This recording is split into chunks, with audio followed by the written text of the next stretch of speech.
Okay. Representative Martin Romualdez will be filing today a supplemental counter affidavit with the Ombudsman, attaching to it sworn statements of 25 other former drivers and security aides of Representative Zaldico.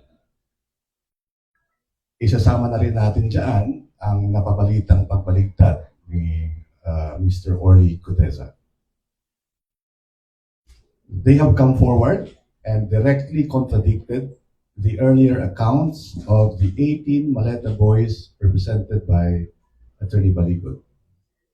Ayon sa kanila, walang naganap na anumang delivery ng pera sa sino mang politiko o opisyal ng gobyerno, kabilang na si Representative Romualdez. Hinikayat lamang sila na sumali sa isang grupo ng mga testigo kapalit ng pera. At may mga affidavit na inihanda para sa kanila.